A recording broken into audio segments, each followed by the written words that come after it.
John 10:4.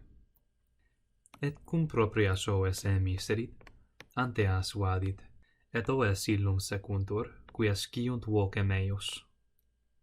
And after he had sent out his own sheep, he goes out ahead of them, and the sheep follow him, because they know his voice. Now, right off the bat, we have something of a technical ambiguity, as we have an overlap of forms. And the question becomes whether it would be better to understand it as a future perfect indicative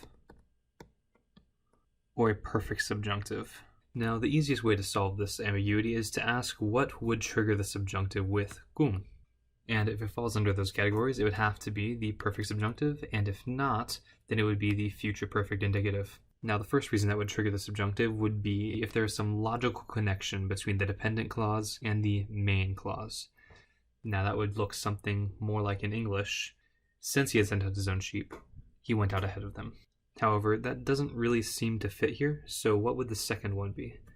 Well, the second would be if the dependent clause introduced by cum is expressing indefinite time.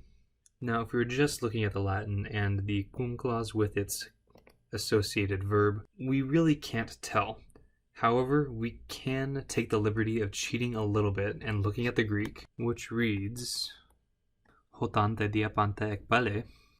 And from this, it would be reasonable to assume that the Latin translator is trying to mimic the indefiniteness of the Greek we have here. So, we can naturally assume it is a perfect subjunctive.